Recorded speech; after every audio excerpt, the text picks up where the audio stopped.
Oi gente, eu sou Otto Lucas Dugnini e esse é o Jornal do Osasco. Nesse vídeo eu farei um relato histórico sobre a minha trajetória cultural, social e ambiental. Desde criança eu tive bastante interesse sobre a organização da sociedade de uma forma geral. Com 5 anos eu já acompanhava os debates presidenciais e enchia os adultos de perguntas sobre tudo que eu ouvia. Eu queria entender os porquês de tantos problemas sociais, as propostas dos candidatos, enfim, queria entender a sociedade. Em 1997 eu estava com 13 anos e comecei a me interessar por filosofia e livros em geral, bem como pelo movimento hip hop, principalmente pelos grupos de rap que começavam a ganhar mais expressão nacional naquele ano. Eu já tinha lido alguns livros mais no campo de literatura, como alguns do Júlio Verne, por exemplo, e lia bastante gibis, mas eu comecei a ler uns livros mais sérios que intensificaram meu interesse por filosofia, religião, ciências sociais, me levando a participar no ano seguinte de meus primeiros atos públicos e manifestações e reuniões em favor do passe livre estudantil. Foi meu primeiro movimento aí relacionado a protestos. Esse movimento me pôs em contato com a galera da UBS,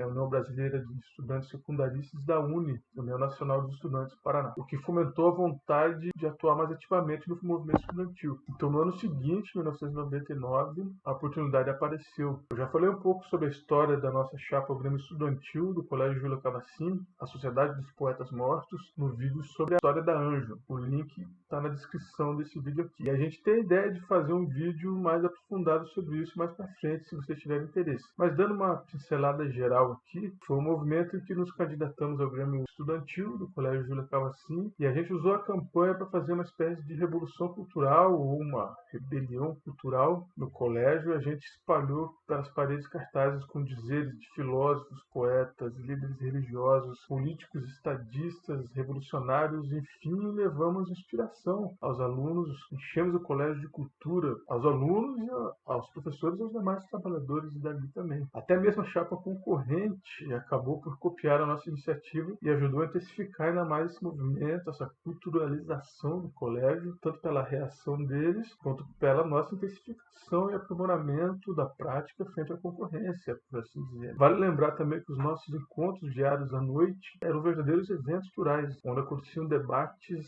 poesia e muita filosofia. Nesse mesmo ano, muita coisa aconteceu. O Dega, que era o nosso mentor na Sociedade dos Poetas Mortos, estava dando aula de capoeira no Júlio Cavassini. Aí um belo dia, eu e minha irmã começamos a treinar e fomos assim até o final daquele ano. Tivemos ali naquele ano intensa vivência cultural dentro e fora dos treinos. A gente fazia visita para outras academias e tinha uma série de outras atividades além dos treinos em si. Também nesse ano, meu interesse pelo hip hop se intensificou e as rimas improvisadas na manifestação cultural conhecida como roda de freestyle, roda de rima, começou a dar seus primeiros passos, bem como alguma atividade pontual que começava a me levar nos rumos do break.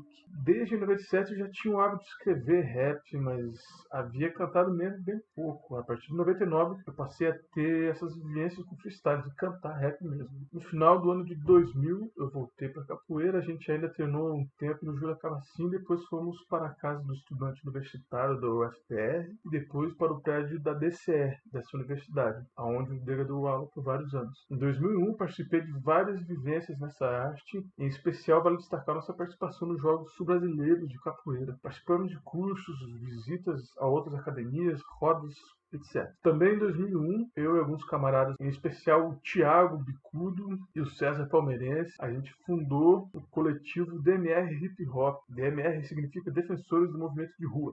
A gente fazia rodas de freestyle, break, a gente fazia grafite, além de ouvir muito rap. Ali onde hoje é o CRAS, inicialmente, que na época era a Escola Gabriel D'Annunzio, depois de um tempo a gente conseguiu uma sala no Júlio Cavassini para treinar break. Esse movimento tinha um caráter predominantemente cultural, que já pressupõe amparo social no sentido de trabalhar autoestima, valores e resgate social de jovens em situação de extrema vulnerabilidade social. Mas eu sempre destaco um marco mais especificamente social desse movimento, que foram os mutirões de limpeza dos vestiários da antiga cancha poliesportiva do Osasco, onde hoje temos o ginásio de esportes do Osasco e a creche Aquarela. Esses vestiários ainda existem e foram anexados ao ginásio. Ainda em 2001, participei um tempo de um grupo de rap chamado Sem Maldade, junto com os manos Terezinho. Foi também nesse ano que o então professor Dega, hoje mais conhecido como Mestre Candeeiro, me autorizou a ensinar alguns movimentos para a piazada, que vinha me pedir para ensinar quando viu a gente treinando no gramado da cancha. Eu falei para o professor que eles queriam aprender, mas eu não havia ensinado nada, pois a orientação que a gente tinha era de não passar passar conhecimento fora do contexto dos treinos. A gente podia ajudar um aluno mais novo que treinava com a gente, por exemplo, mas não ensinar a gente de fora. Para minha surpresa, ele não só autorizou, como também me incentivou a dar aula no Júlia Cavacini, com hora marcada e tudo mais. Nessa época a gente tinha a chave do colégio para treinar break, e então passamos a ter ali nos finais de semana aulas de capoeira seguidas de treinos de break. A gente saía de um treino e já começava outro. Enquanto eu estava no exército em 2003, eu só ministrava aulas pontuais sem hora marcada, porque a gente fica com a agenda bem complicada no quartel. Mas a gente voltou em 2005 com hora marcada de novo, até começo de 2007,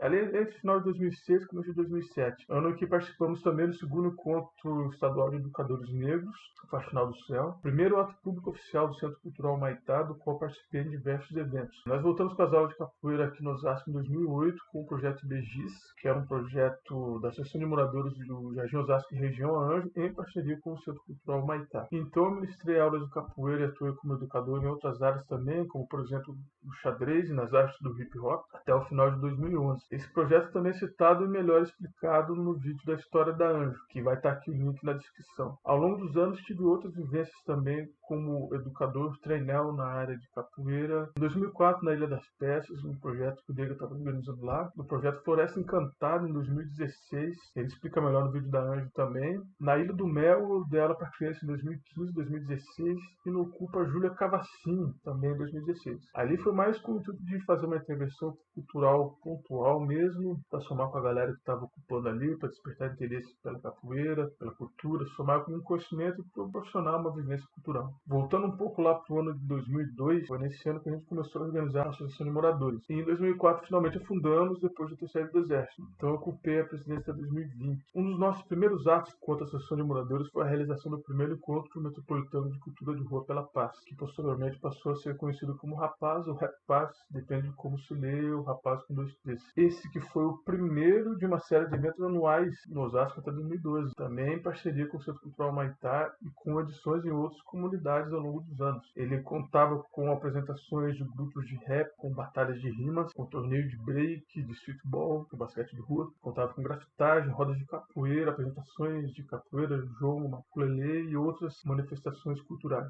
Logo em seguida, iniciamos uma série de ações sociais e ambientais, como também está melhor explicado no vídeo sobre a história da Anjo. Todas essas movimentações me levaram naturalmente a ser candidato a vereador em 2012, porém a gente não tinha probabilidade de ser eleito, mesmo se tivéssemos a maior votação da história, pois a minha candidatura era a única do partido e no nosso sistema eleitoral torna-se realisticamente inviável uma eleição assim. Os maiores objetivos dessa campanha eram, na verdade, encontrar pessoas com vontade de contribuir para os movimentos que a gente participa, conscientização popular e organização das comunidades através da divulgação de ideias e princípios que regem a boa conduta da ação coletiva do bem comum. O mesmo valendo para a minha candidatura a prefeito em 2016, que serviu para os mesmos propósitos. Também naquele ano de 2012, no mês de novembro, lançamos a primeira edição do Jornal do Osasco. Tem um link do vídeo sobre a história do Jornal do Osasco aqui na descrição do vídeo também, lá a gente fala mais detalhadamente sobre o jornal. Apesar de já ter esse vídeo, vale reforçar aqui a conduta de apoio à comunidade que o Jornal do Osasco tem, divulgando as ações das associações de moradores, não só do Osasco, apesar dela ser o nosso maior foco, já teve outros com algum espaço ali também. Apoiando também ações culturais, como é o caso da Batalha do Osasco, movimento cultural que fomenta batalhas de rima, e foi matéria de capa de uma das nossas últimas edições.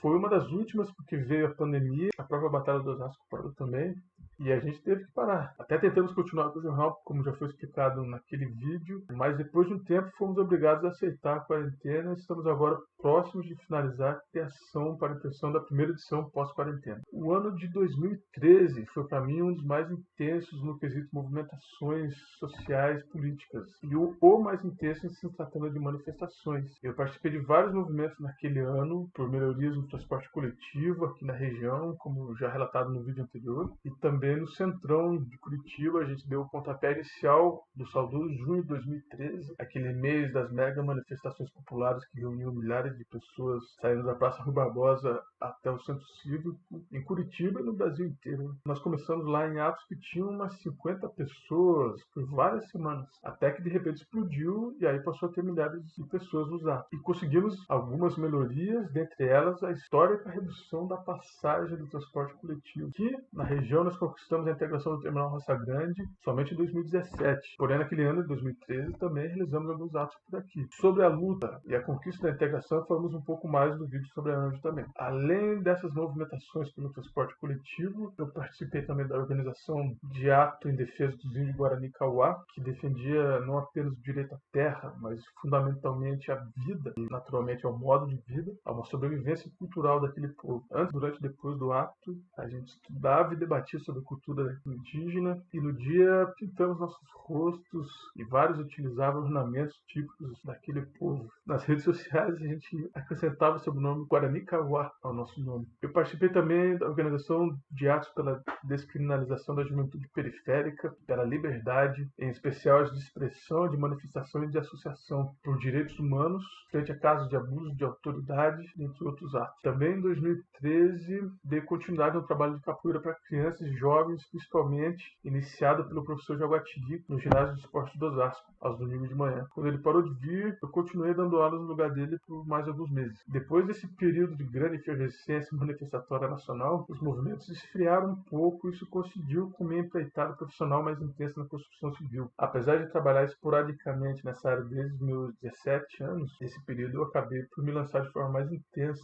nesse campo. E assim fiquei até a crise de 2016, quando passamos a ter cada vez menos vagas de trabalho em obras e manutenção em geral. Então eu passei a trabalhar mais com o Jornal do Osasco, que até então era mais uma fonte de renda extra em horas vagas. Falamos melhor sobre isso no vídeo sobre o jornal. Sobre as movimentações em 2016, que culminaram com a integração do terminal Roça Grande, estão melhor relatadas também no vídeo sobre a Anjo. Aí de lá para cá, tá tudo relatado nos outros vídeos aí também. Gratidão a todos e todas que assistiram até aqui. Convido-os a se inscreverem no canal, curtirem o vídeo, compartilharem para mais pessoas conhecerem a nossa história e a comentarem o que vocês querem ver nos próximos vídeos sobre a história do Osasco, sobre reivindicações da comunidade e assuntos em geral que vocês considerem relevantes para a comunidade e para a sociedade de uma forma geral, né? De repente alguém acha que eu esqueci de mencionar alguém, fala aí nos comentários também, algum acontecimento, qualquer coisa, avisa a gente aí. Muito obrigado por assistirem até aqui, aquele abraço e até o próximo vídeo. Tamo junto!